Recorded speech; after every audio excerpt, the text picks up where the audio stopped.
بسم اللہ والصلاۃ والسلام علی رسول اللہ۔ ہم مفعول بہ کے حوالہ سے پڑھ رہے تھے، منصوبات کا ہمارا آغاز ہو چکا، مفعول بہ کی تعریف ہم نے دیکھی، مفعول بہ کا اعراب اور چند احکامات ہم نے دیکھے تھے۔ آج ہم پڑھیں گے مفعول بہ کا مقام۔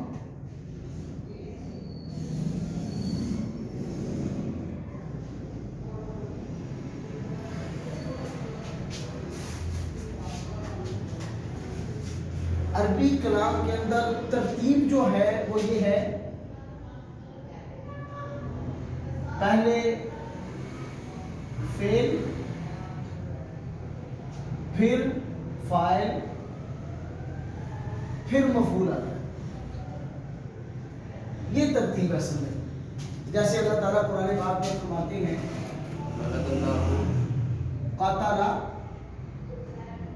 داؤد جالوت۔ اب اس میں قاتل فعل ہے، داؤد فاعل ہے اور جالوت کیا ہے؟ مفعول ہے۔ پہلے فعل پھر مفعول، پہلے فعل پھر فاعل پھر مفعول، یہ ترتیب ہے۔ پہلے فعل آئے گا، پھر فاعل آئے گا، پھر اس کے بعد مفعول آئے گا، یہ ترتیب ضروری ہے۔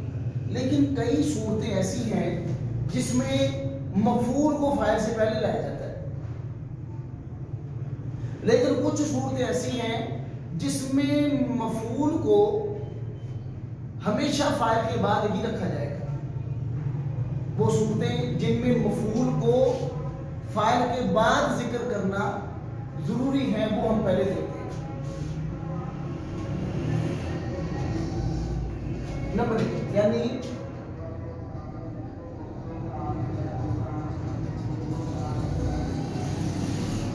فاعل کی وجوبی تقدیم کی صورتیں،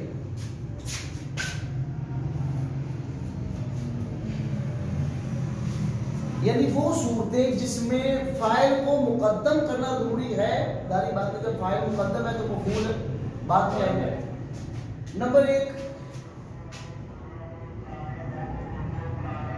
جب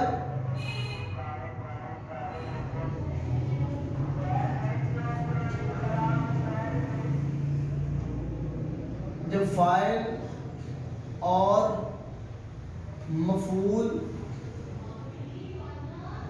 دونوں اسم مکسور ہوں،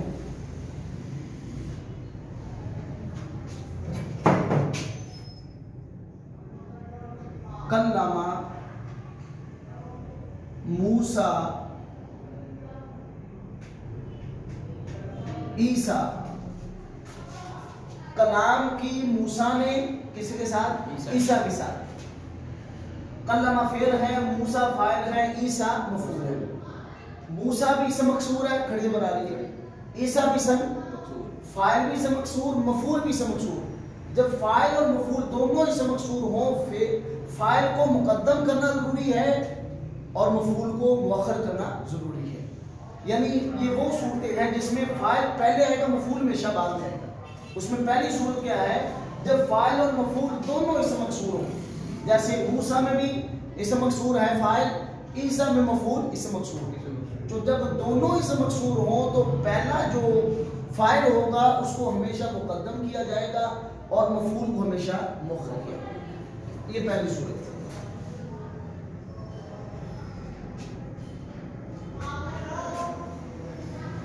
نمبر دو،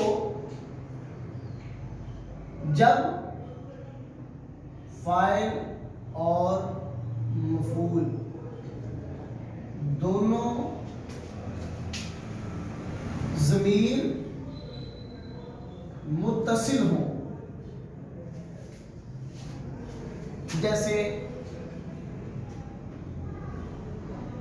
اکرمتہ،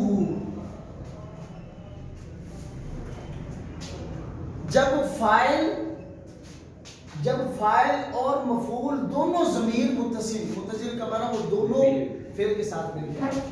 اکرمتہ، میں نے عزت کی اس کی، اس میں اکرم فعل ہے، تو ضمیر فاعل ہے، ہو ضمیر مفعول ہے. اب اس میں تو بھی ضمیر فاعل کی ہے، ہو ضمیر مفعول کی ہے. تو جب فعل کے ساتھ فاعل کی اور مفعول کی دونوں ضمیریں مل کے آ جائیں تو فاعل کی ضمیر ہمیشہ پہلے ہوگی، مفعول کی ضمیر ہمیشہ بعد میں ہوگی.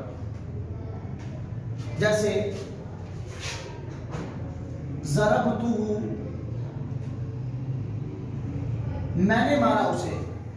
اب ضربتہ میں ضرب فعل، تو ضمیر فاعل اور ہو ضمیر مفعول کی ہے. اب ضرب فعل کے ساتھ تو بھی مل کے آ گیا اور ہو بھی مل کے آ گیا، یعنی دو ضمیریں ہیں، دونوں متصل ہیں، فعل کے ساتھ مل کے جڑ کے آ گئی. تو جب فعل کے ساتھ فاعل کی اور مفعول کی دونوں ضمیریں مل کے آ جائیں، پہلے والی ضمیر ہمیشہ فاعل ہوگی، بعد والی ضمیر ہمیشہ مفعول ہوگی. واضح؟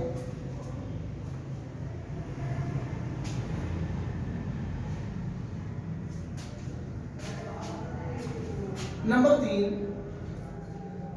جب فاعل ضمیر متصل ہو اور مفعول اس میں ظاہر ہو.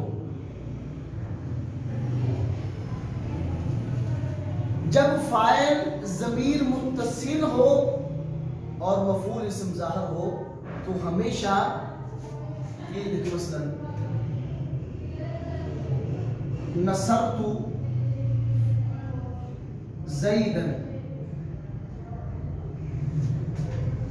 نصرت تو ضمیر فاعل، جب فاعل ضمیر متصل تو فعل کے ساتھ مل کے آ رہی ہے، مفعول اسم ظاہر ہو، ضمیر نہ ہو، تو ہمیشہ فاعل پہلے آئے گا، مفعول ہمیشہ بعد میں.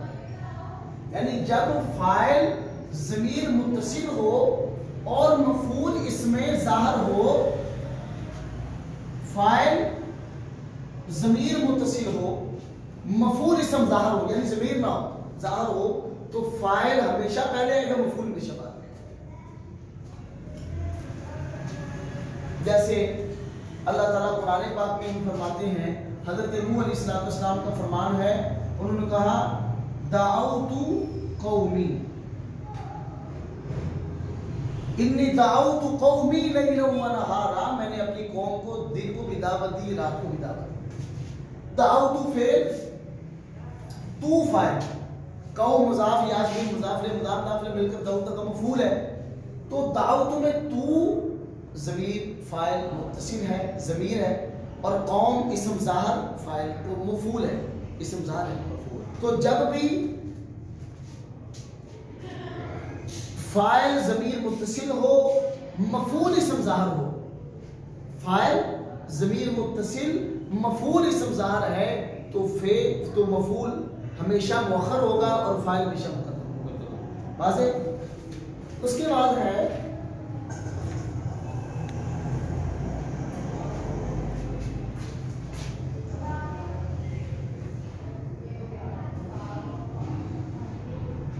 جب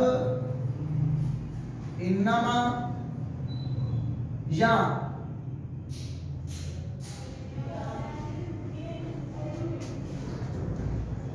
ما اور الا کے ساتھ مفعول بہ کا حصر کرنا مقصود ہو تو تب بھی مفعول بہ ہمیشہ مؤخر ہوگا.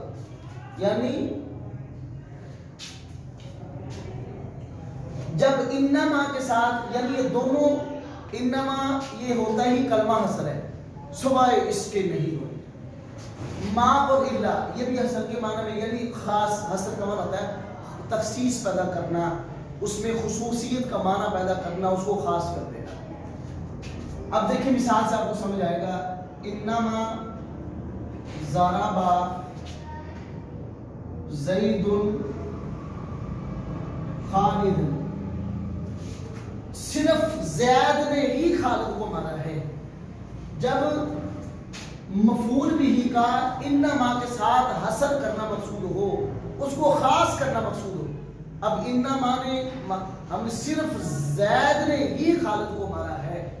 اب خالد مفعول بھی ہے، زید الفاعل ہے، ضربہ فعل ہے، ضربہ فعل، زید الفاعل، خالد المفعول. جب انما کے ساتھ مفعول کا حصر ہو تو ہمیشہ مفعول بعد میں ہوگا، فاعل پہلے ہوگا. مثال اس کی ما ناصر زید الا خالدا، نہیں مدد کی ما ناصر، ما نافیہ ہے، ناصر فعل ہے، زید الفاعل ہے، الا حرف استثناء ہے، اور خالدن مفعول به ہے. ما اور الا، نہیں مدد کی زید نے صرف خالد کی، صرف خالد کی. ما اور الا کے ساتھ مفعول به کا اثر اس میں تخصیص کا معنی پیدا کیا جاتا کہ زید نے صرف مدد کی ہے خالد کی. تو جب ما اور الا کے ساتھ حصر پیدا کرنا مقصود ہو تو تب بھی فاعل پہلے آئے گا، مفعول ہمیشہ بعد میں. ٹھیک ہو گیا. اور پڑھیں اب دوسری صورت ہوں گی ہماری جس میں مفعول پہلے آئے گا، فاعل بعد میں. ہاں 4 صورتیں وہ بھی. چلیے ہم نے پڑھا مفعول بہ کا مقام. مفعول بہ کا مقام یہ تھا کہ ترتیب عمومی یہ ہے، پہلے فعل آتا ہے، بعد میں فاعل اور بعد میں مفعول آتا ہے. تو عمومی ترتیب ایسے ہی ہوگی، لیکن کبھی فاعل پہلے آ جاتا ہے، مفعول بعد میں آتا ہے، مفعول بھی پہلے آ سکتا ہے، فاعل بعد میں بھی آ سکتا ہے. لیکن چند صورتیں ایسی ہیں جس میں فاعل کو مقدم کرنا، مفعول کو بعد میں لانا، مؤخر کرنا ضروری ہوتا ہے. ان میں سے پہلی صورت یہ تھی جب فاعل اور مفعول دونوں اسم مکسور ہو، ان کے آخر میں کھڑی زبر ہو، کیونکہ پہچانا نہیں جائے گا فاعل کون ہے مفعول کون سا ہے، تو پہلے والا ہمیشہ فاعل ہوگا، دوسرے والا ہمیشہ مفعول ہوگا. جیسے کلم موسیٰ عیسیٰ، کلام کی موسیٰ نے عیسیٰ سے، دو اسم مکسور ہیں، فاعل اور مفعول، پہلا ہمیشہ فاعل ہوگا، دوسرا ہمیشہ مفعول. جب فاعل اور مفعول دونوں ضمیر متصل ہو، جیسے اکرمتہ، میں نے اس کی عزت کی، اکرمتہ میں اکرم فعل ہے، تو فاعل ہے، ہو مفعول ہے. ٹھیک ہے، تو فاعل بھی ضمیر ہے، مفعول بھی ضمیر ہے متصل. تو جب فعل کے ساتھ فاعل اور مفعول دونوں کی ضمیر ہو، پہلا ہمیشہ فاعل، دوسرا ہمیشہ مفعول. نمبر 3، جب فاعل ضمیر متصل ہو، یعنی فاعل ضمیر فعل کے ساتھ مل کے آ رہی ہے، اور مفعول اسم ظاہر ہو، جیسے نصرت زیدن، میں نے زید کی مدد کی. نصرت میں تو ضمیر فاعل ضمیر متصل ہے، زیدن مفعول اسم ظاہر ہے.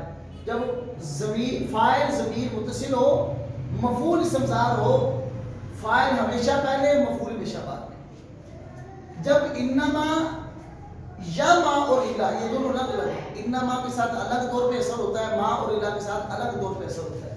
جب انما یا ما اور الا کے ساتھ مفعول به کا حصر پیدا کرنا مقصود ہو تو تب بھی مفعول ہمیشہ بعد میں، فاعل ہمیشہ پہلے. انما کی مثال انما ضرب زید خالدا. ما اور الا کی مثال ما نصر زید الا خالدا. ٹھیک ہے.